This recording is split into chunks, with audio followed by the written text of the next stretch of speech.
자, 따라서 해봅니다. 나와 우리 가족은 하나님의 장자입니다. 나와 우리 가족은 언약의 땅의 상속자입니다. 나와 우리 가족은 그리스도의 상속자입니다. 이 복음이 나의 복음이 되기 위해서는 믿으셔야 됩니다.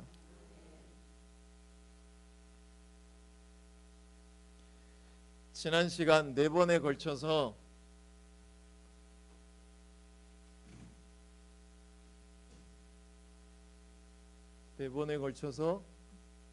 복음을 먹여드렸습니다. 잘 드셨는지는 모르겠지만 준비된 복음을 잘 차려서 4번에 걸쳐서 복음을 먹여드렸습니다. 자, 먹으면 우리가 어떻게 해야 되죠? 우리 보통 제 어머니가 전 초등학교 1학년부터 6학년 때까지 옛날에는 번호를 무슨 순서대로 정했나요? 저는 몇 번이었냐면 1학년부터 6학년 때까지 3번이었습니다. 키가 자랐다라는 걸까요? 안 자랐다라는 걸까요? 저희 어머니가 맨날 그러셨습니다. 먹었으면 커야 될 거 아니냐. 여러분, 먹으면 자라나야 됩니다. 마찬가지로 우리가 복음을 먹었으면 우리의 믿음이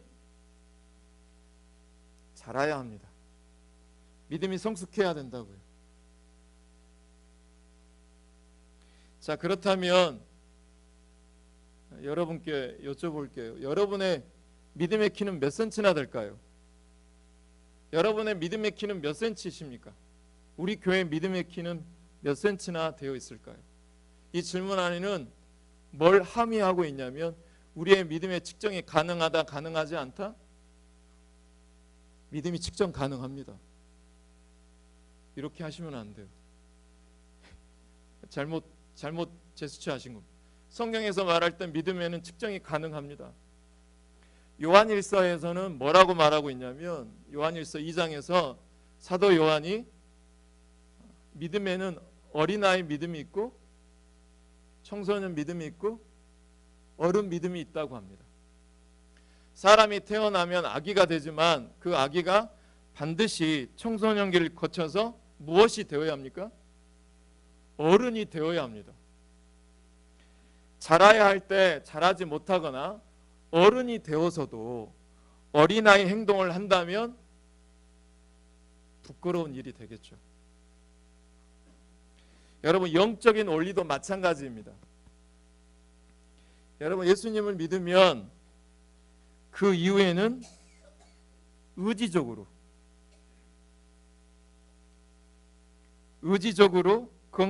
자신의 건강을 챙기고 바르게 자라나야 되고 그리고 변화해야 되고 세상을 이기는 믿음을 성숙한 그리스도의 믿음을 가지고 변화해야 합니다. 믿으십니까? 우리는 병원에 자주 가는 이유가 뭘까요? 병원에 자주 가서 내 육체의 상태를 점검하고 진단받습니다. 교회 와서는 병원에서 육체의 진단 상태를 점검받듯이 교회에서는 내 영의 상태를 진단받아야 합니다. 여러분, 진단이 있고 난 다음에서야 뭐가 나오죠? 진단이 있어야 처방도 나오는 법입니다. 여러분, 지금까지 복음 시리즈 5번째 시간을 이 시간 갖고 있습니다. 지난 시간 4번에 걸쳐서 지, 정, 의 중에 지, 정을 가지고 생각과 감정을 가지고 우리가 복음을 받아 드셨습니다. 그리고 이 시간부터는 내 믿음을 성경으로 진단받고 이 의를 가지고 의지적으로 내 믿음의 키는 어떻게 자라나야 할지를 성경을 통하여 진단받고 자라나는 시간 되기를 주의 이름으로 축복합니다. 우리 옆에 분 보고 우리 믿음 자라나자. 시작. 네. 자신의 믿음이 자라나기를 바라는 분은 처방받기 전에 진단받으셔야 됩니다. 잠깐 요한일서 배경 설명을 잠깐 드리자면 요한일서 저자는 정확하게 나와 있지 않지만 요한일서 1장 12절에 보시면 전통적으로 성육신하신 예수님을 직접 경험했다고 서신 앞부분에 기록한 사도 요한에 의해 쓰여졌다고 봅니다. 보통 요한일서는 다른 신학 서신들과는 달리 서신을 보낸 구체적인 장소나 대상이 전혀 나와 있지 않습니다. 그런데 확실한 것이 한 가지가 있습니다. 당시 서서히 영향력을 가지고 교회 안에 들어오려고 했던 독특한 이단의 가르침을 가지고 직면하고 있는 기독교인들에게 사도 바울이 아주 강하게 전하고 있는 중요한 사실을 전하고 있다는 것입니다. 이 교회 안에 들어와 있던 이 기독교인들을 향한 이단들은 특이한 독특한 이단의 가르침을 전하고 있었습니다. 영은 거룩하고 육은 악하다 라는 단순화된 이원론으로 이 초기 영지주의자들은 뭘 부인하냐면 성육신을 부인합니다. 성육신을 부인한다라고 하는 말이 무슨 말이냐? 성화, 육체의 증거를 부인하는 자들입니다. 이들의 영향력에 대해서 사도 요한의 필력은 아주 대단히 목회적이고 전투적입니다. 그는 서신 내내, 요한일서 서신 내내 이 말로 시작합니다. 사랑하는 자여 내 영혼이 잘된 같이라고 하는 말처럼 나의 자녀들, 사랑하는 자들이라고 자꾸 부릅니다. 요한일서 4장 11절, 요한일서 4장 7절, 요한일서 3장 21절에 보면 사랑하는 자들이라고 이렇게 이야기로 시작합니다. 또한 성경에 보면 요한일서 2장 26절에 보면 너희를 미혹하는 자들에 대하여 내가 이것을 너희에게 썼다. 자녀들아 아무도 너희를 미혹하지 못하게 하라. 그들의 말을 들어라 듣지 말아라. 듣지 말아라 라고 분명하게 말합니다. 그리고 요한일서는 유독 이 부분을 강조합니다. 형제 사랑을 매우 강조합니다. 요한일서에서 이단들은요 예수님의 동정녀 탄생 소식을 부인합니다. 예수님이 동정녀 몸에서 예수가 났다라는 탄생 소식을 굉장히 부인합니다. 예수님이 십자가에서 죽임을 당하시기 직전에 그리스도는 예수님을 떠나버렸다. 그래서 결국 예수 혼자 십자가에 죽었다라고 주장합니다. 한마디로 말하면 그리스도와 예수를 분리하여 설명하려고 하는 것입니다. 더 쉽게 말하면 이것만 기억하세요. 초기 영지주의자가 주장하는 게 무엇이냐? 예수 그리스도가 하나님의 아들이신 것만 믿어라. 그리스도이신 것은 믿지 말아라. 너희들의 삶을 부유하게 한 통치하는 역사는 믿지 말아라. 즉 이게 무슨 말이냐? 믿음만 있고 육체의 다스림, 육체의 성화, 육체의 증거는 상관없다라고 하는 이런 배경에서 오늘 본문, 이 본문이 그래서 나온 겁니다. 읽어보세요. 시작.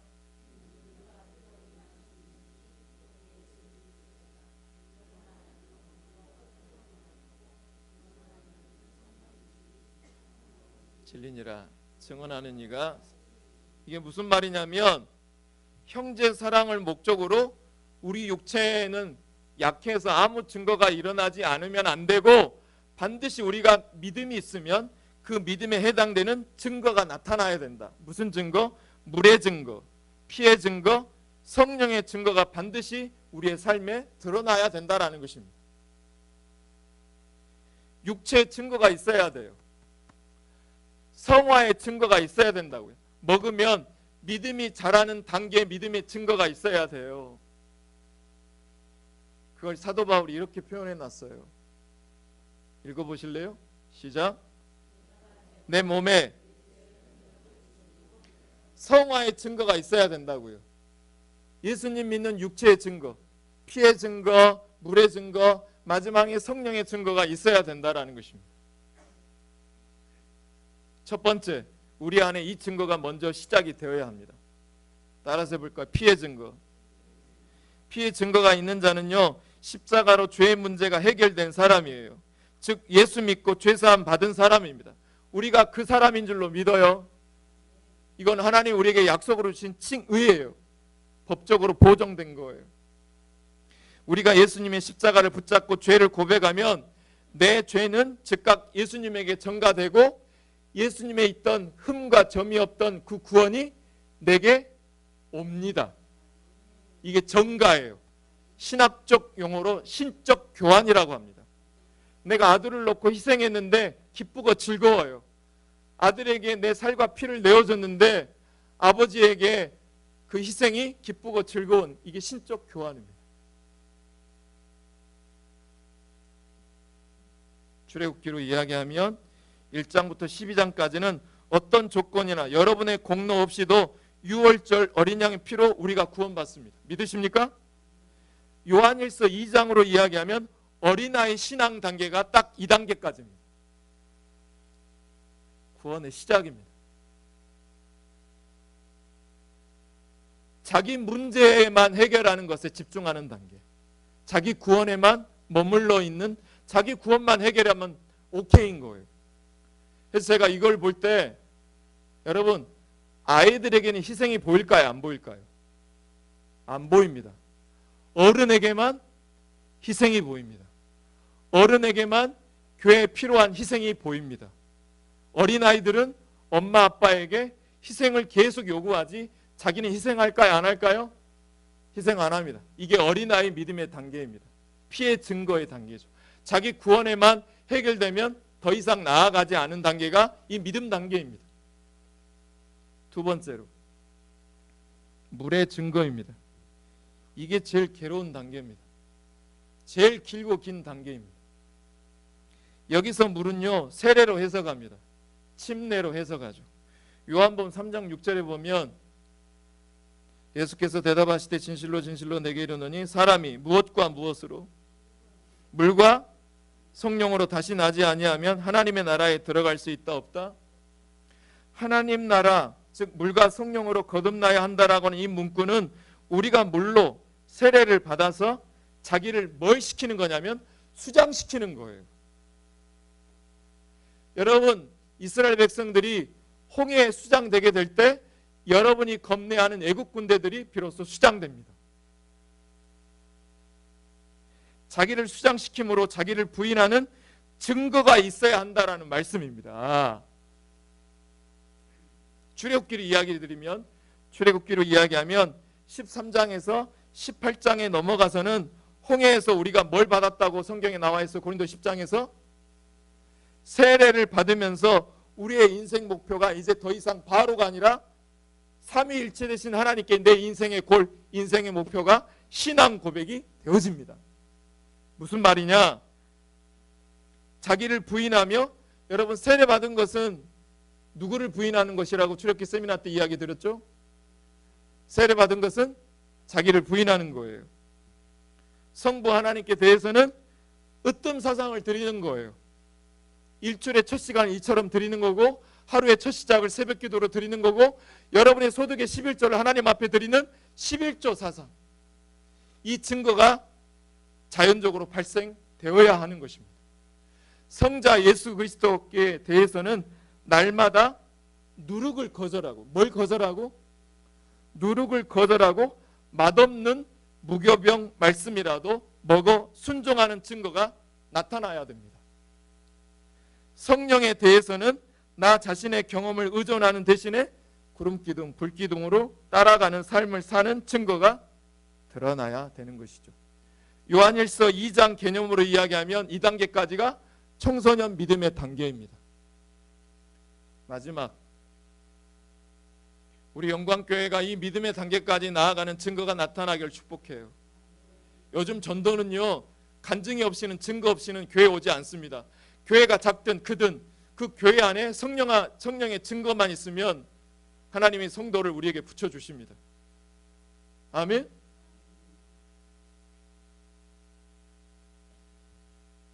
여러분과 제게 이 성령의 증거가 있었으면 좋겠습니다. 이 성령의 증거는 교회 안에 유불리로 사람을 판단하거나 사역하지 않습니다. 유불리가 아닌 육신의 충동과 감정을 따라 살지 않습니다. 성령의 질서를 따라 삽니다. 영을 쫓아 삽니다. 성령을 거스르지 않습니다. 매일 교통하려고 애씁니다. 매일 아침마다 원복을 선포하고 저녁마다 감사일기를 써서 올리고 저녁마다 나의 성찰 일기를 쓰고 이제 거기에만 머물러 있지 않고 라이프 체인을 만듭니다. 내가 구원받는 간증을 많은 사람들에게 라이프 체인을 만들어서 전하기 시작합니다.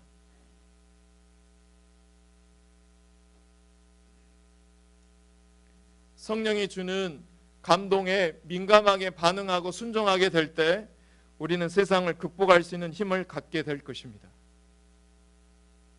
비로소요. 성령이 주는 감동과 그 감동에 민감하게 우리가 비로소 반응하게 될 때, 순종하게 될 때 저와 여러분은 세상을 이기는 힘을 갖게 될 것입니다.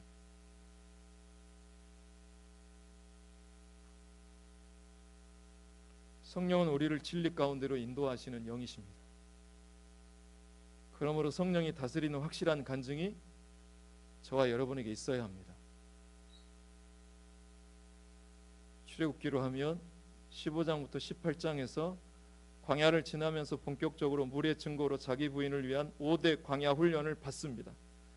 즉 광야의 시간들을 사건들을 통해서 실제적으로 광야는 문제를 해결하는 곳이 아니라 하나님을 만나는 곳임을 깨달은 자, 삼위 하나님을 경험합니다.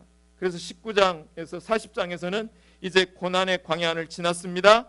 자기를 부인하고 삼위 하나님의 중심의 삶을 살겠다는 원칙이 세워졌습니다. 그러면 이제 하나님이 우리를 어디로 인도해 가시냐면 시내산의 말씀을 받는 장소로 우리를 인도해 가십니다. 비로소 그때 하나님의 법, 하나님의 원칙, 하나님의 자기 계시, 하나님의 철학, 하나님의 원칙 가치, 하나님의 통치 원리를 우리에게 알려주시는 십계명을 우리에게 받게 하십니다.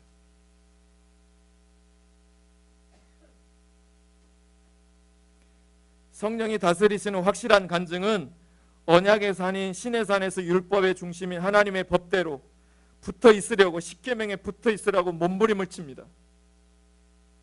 제가 이번에 출애굽기를 다시 한번 읽어보니까 애굽에서 이스라엘 백성들을 구원해내는 것은 하룻밤에 다 해결하셨습니다. 하루아침에. 그런데 이 이스라엘 백성들의 언어 습관, 사고의 습관, 행동의 습관을 바꾸는 데는 몇 년이 걸렸습니까? 40년이 걸렸습니다.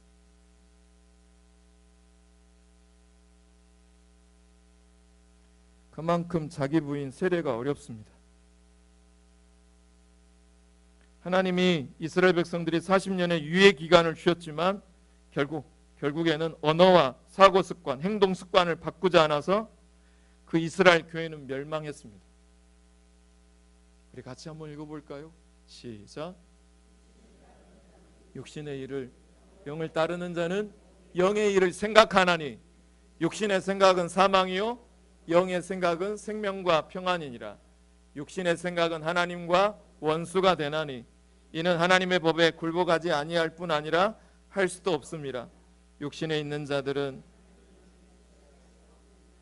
만일 너희 속에 하나님의 영이 거하시면 너희가 육신에 있지 아니하고 영에 있나니 누구든지 그리스도 영이 없으면 믿으십니까?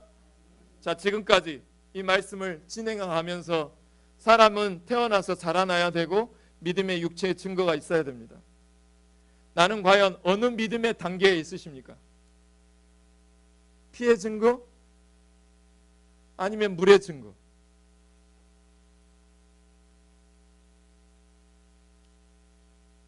아니면 성령의 증거? 어느 믿음 단계에 계십니까? 저도 세상을 살고 있지만 아까 우리 윤명수 장로님이 기도하신 내용을 보면 세상을 산다라는 게 문제 연속입니다.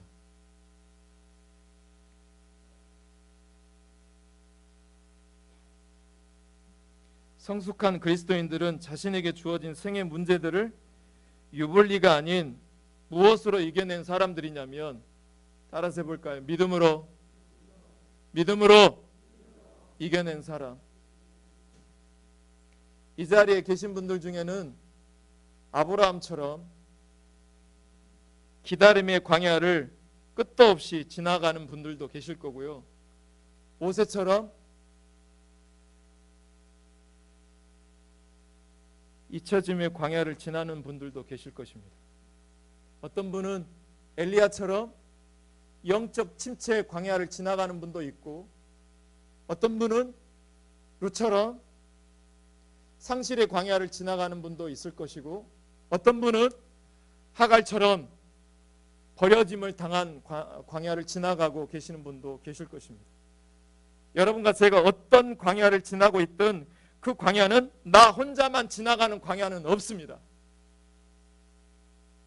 여러분, 믿음으로 잘 견뎌내기를 축복합니다. 하나님의 은혜로 잘 버텨내기를 축복합니다.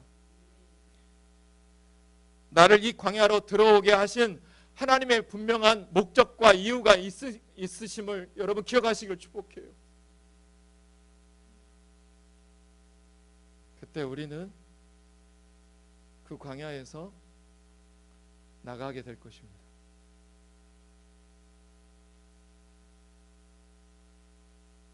그림이 보이신가요? 산악인들에게는 꿈의 산이 있습니다. 그 꿈의 산은 에베레스트 산입니다. 꿈의 산이라고 불려지죠. 에베레스트 산에는 8,000m가 넘는 봉우리가 자그마치 14개 14자가 있습니다. 제가 이번에 알게 된 건데, 이 14개 봉우리 각각에는 그곳을 최초로 등정한 사람의 누가 기록이 되어 있을까요? 이름들이 기록되어 있습니다. 잘 안 보이는데 에베레스트도 사람 이름이고, 두 번째가 K2, 그 다음에 10번째 보니까 안나푸르나라고 하는 이름도 다 사람 이름입니다. 전 세계 산악인들은 최초로 에베레스트 산 봉우리를 정복한 이름을 기억하고 기념합니다. 물론 두 번째 오른 사람, 세 번째 오른 사람, 그 후에도 도전하는 사람들이 그곳에 올랐지만 그들의 이름은 기억한다, 기억하지 않는다? 기억하지 않습니다. 최초가 중요하기 때문에 그렇습니다. 사람들이 최초에 열광하는 이유가 무엇일까요? 그것은 최초에 오른 사람이 너무나 수고했고 고생했기 때문에 그렇습니다. 아무도 가보지 않는 길, 누구도 가보지 않는 길을 가기 위해서는 목숨을 걸어야 하고 대가를 치러야 되고 희생을 치러야 되고 생명을 걸어야 합니다.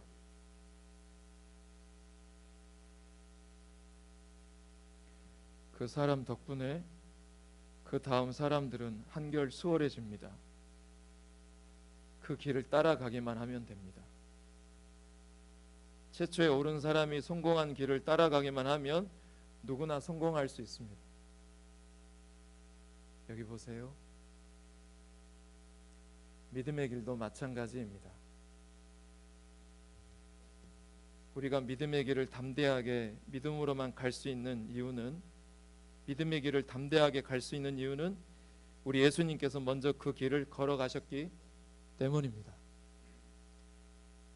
예수님께서 성육신 하셨고, 그 다음에는 십자가 지셨고, 그 다음에는 부활하셨고, 부활 다음에 승천하셨고, 승천하시고 난 다음에 우리에게 성령을 주셨고, 성령을 주시고 난 다음에 우리에게 교회를 세워주셨습니다.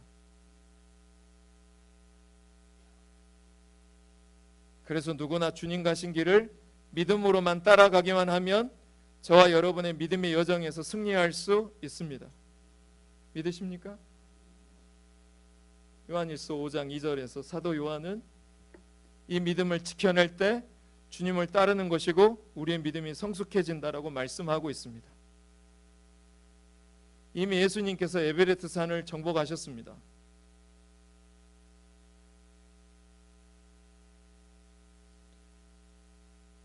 요한일서에서 오늘 본문에서 하나님이 이미 세상을 이기는 믿음을 우리에게 열어주셨습니다. 그것이 복음입니다. 그 복음을 승리의 길을 따라가는 것이 믿음이라고 정의하고 있습니다. 우리 5절 말씀 같이 한번 읽어볼까요? 시작.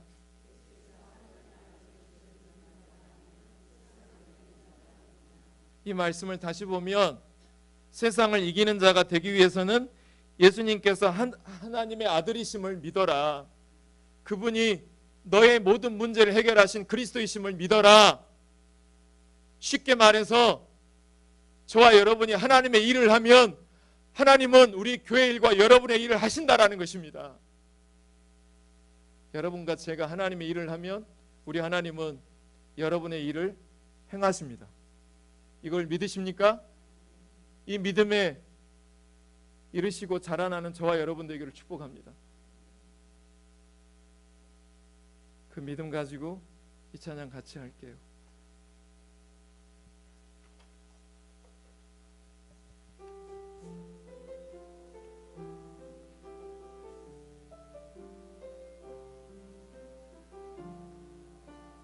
나를 보내사 서게 하신 곳 가장 귀한 곳이 바로 이곳이라. 내게 주신 곳 광야와 같아도 믿음과 소망 가지고 최선을 다하리. 다시 한번 고백해요. 나를 보내사 서게 하신 곳 가장 귀한 곳이 바로 이곳이라. 내게 주신 곳 광야와 같아도 믿음과 소망 가지고 최선을 다하라. 나의 작은 삶 주께 드릴 때 나의 삶을 통해 주 영광 받으리. 내게 맡기신 가장 귀한 이곳 감사와 순종으로 오늘을 살리라.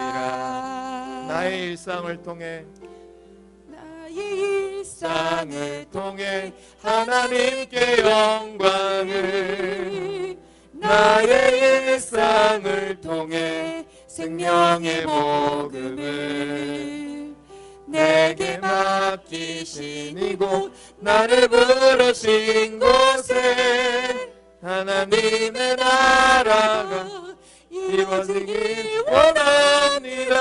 나의 일상을 통해 나의 일상을 통해 하나님께 영광을, 나의 일상을 통해 생명의 복음을, 내게 맡기신 이곳 나를 부르신 곳에 하나님의 나라가 이루어지길 원합니다. 다시 한번 고백해. 나의 일상을 통해 나의 일상을 통해 하나님께 영광을, 나의 일상을 통해 생명의 복음을, 내게 맡기신 이곳 나를 부르신 곳에 하나님의 나라가 이루어지길 원합니다.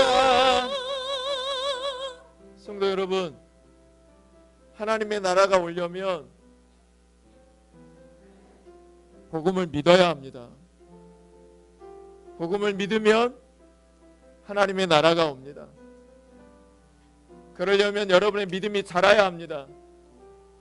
여러분의 믿음은 어디에 있습니까? 하나님은 믿음으로 우리 교회를 성령의 증거까지 인도하실 줄로 믿습니다. 그 믿음으로 하나님, 내 믿음이 어디 있는지 진단받고 말씀으로 처방받아서 민감하게 반응하여 성령의 증거가 나타나는 우리 교회가 되게 하여 주옵소서 라고 하는 마음으로 기도하겠습니다. 같이 기도하겠습니다. 사랑의 주 하나님, 하나님 우리에게 광야를 부르신 것은 그 믿음의 증거를 나타나게 하여 주시고 그 믿음을 통하여 나아갈 수 있도록 하나님 붙들어 주시고 인도하여 주시옵소서.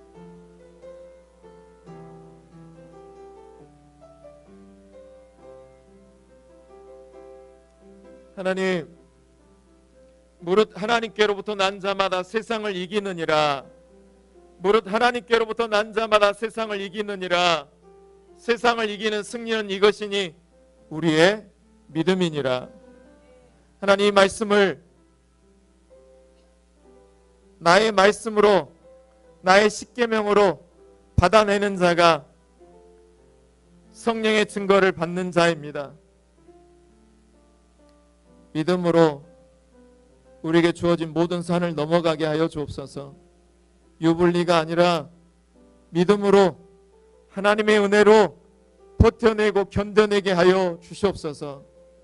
그래서 우리 교회가 성화가 필요 없다고 말하는 수많은 사람들 속에 피의 증거를 뛰어넘어, 물의 증거를 뛰어넘어 성령의 증거, 믿음의 증거를 자랑하는 교회, 믿음에 성숙된 교회가 되게 하여 주옵소서. 예수님 이름으로 기도합니다. 다 같이 일어나셔서 620장 옆에 사람 손잡고 찬양합니다.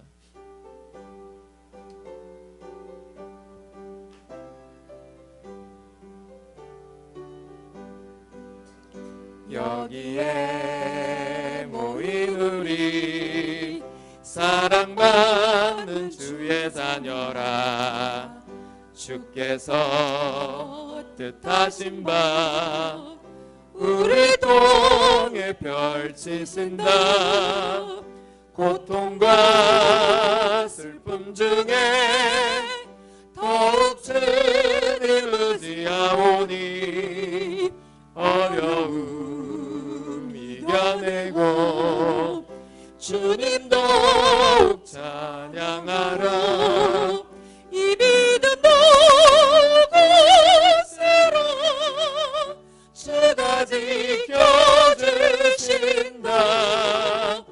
어두운 밤에도 주의 말씀이 인도하여 주신다.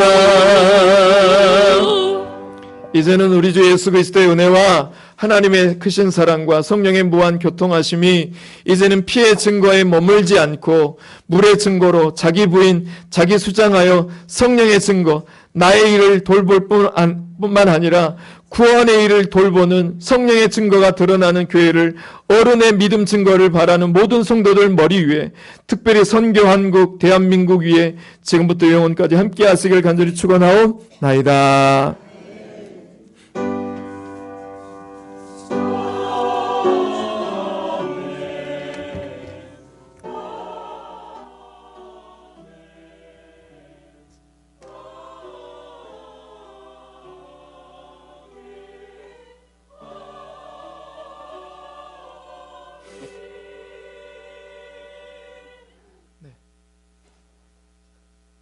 이어서 바로 1사분기 재직회로 잠깐 모여서 진행하도록 하겠습니다. 그 자리에 앉아 계십시오.